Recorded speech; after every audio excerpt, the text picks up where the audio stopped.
이전에 없던 그런 증상들이 생긴다면 심장과 연관된 질환일 가능성이 높기 때문에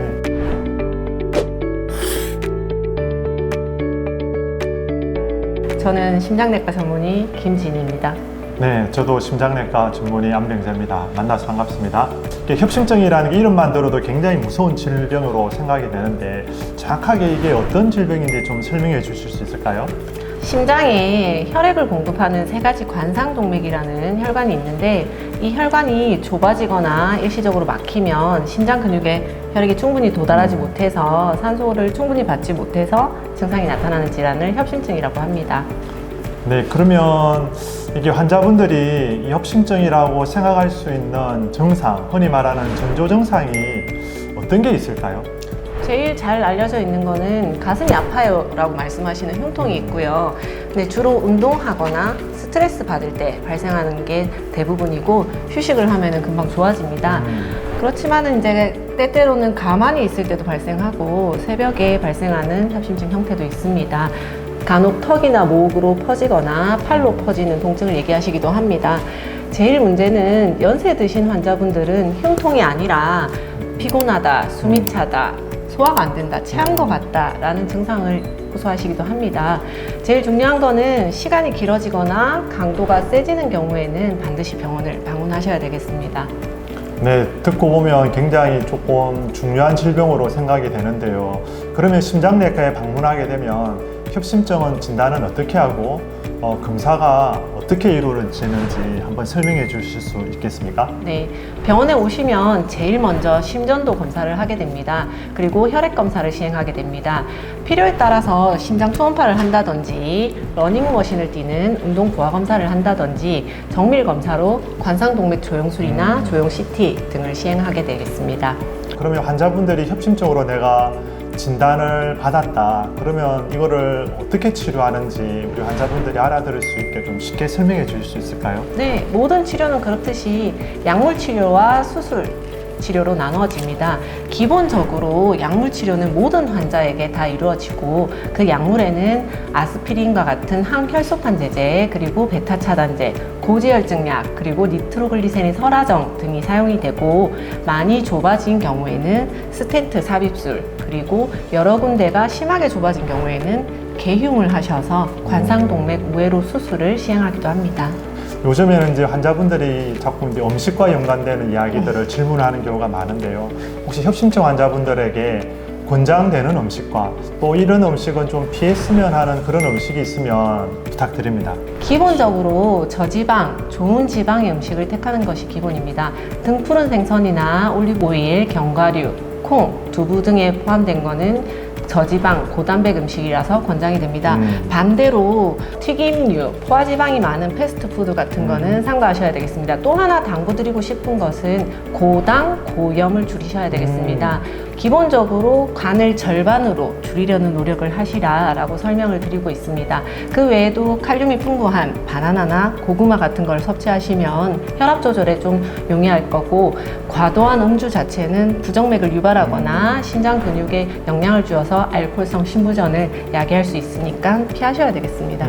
그 심장병이 아닌데 심장병으로 오인해서 병원에 오시는 분들이 가끔씩 계세요. 예를 들면 이렇게 가슴 통증이나 호흡 곤란이나 불안감 증상이 있는데 실제 막상 진단을 해보면 공황 장애와 같이 비슷한 증상을 가지고 오시는 분들이 있는데 어떻게 이렇게 외래를 보는 중에 이런 환자분들과 그 협심증 환자분들이 있는데 이런 환자분들도 자주 심장 질환으로 오인돼서 오시는 경우도 있나요?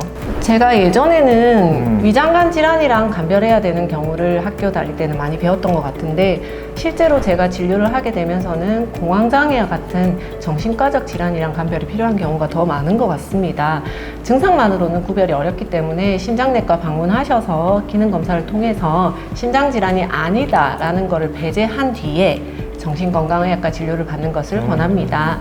이런 질환들을 진단하는 데 있어서 헷갈리지 않고 딱 맞는 진료과를 선택할 수 있게 도와드리는 과장님만의 팁이 있다면요?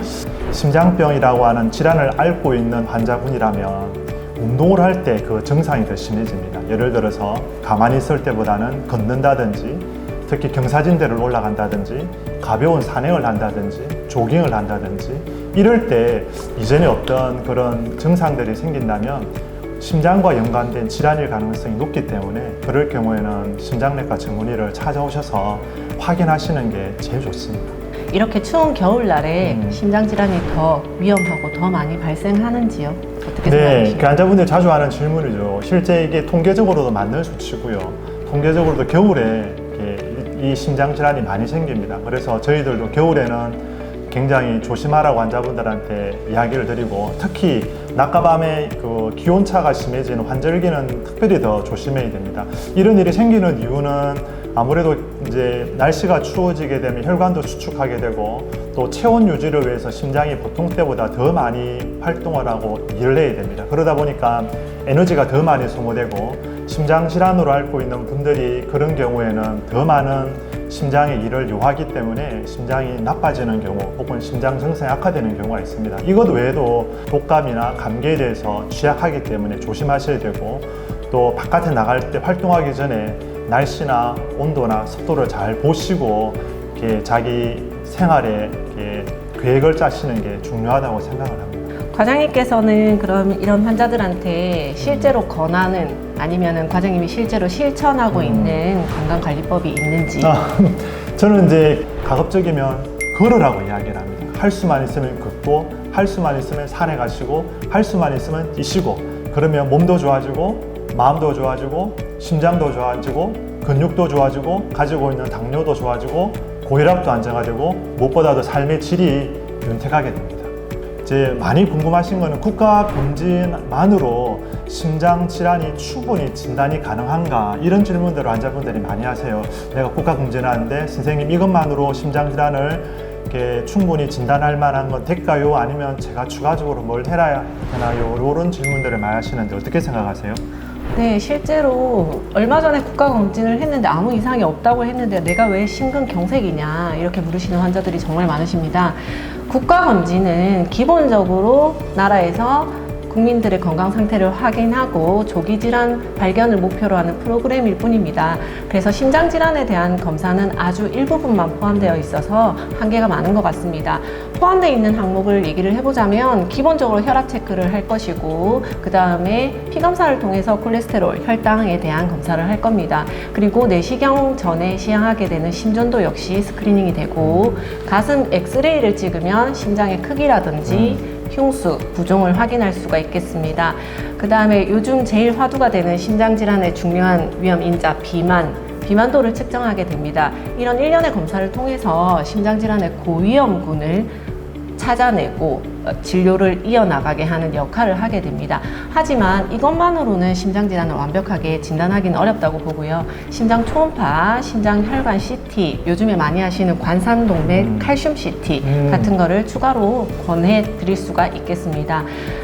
다음에 두 번째로 제가 중요하다고 생각하는 것은 고위험 가족력을 가진 환자들을 면담하고 검사를 이어주는 이런 진료가 필요하다고 생각합니다. 그래서 건강검진만으로는 부족하겠고 이런 정밀 검사를 추가로 시행하든지 고위험 가족력을 가진 사람의 면담을 위해서는 심장내과를 방문하셔서 심장내과 전문의에게 물어보시고 검사를 진행을 하시는 것을 마지막으로 권해드립니다.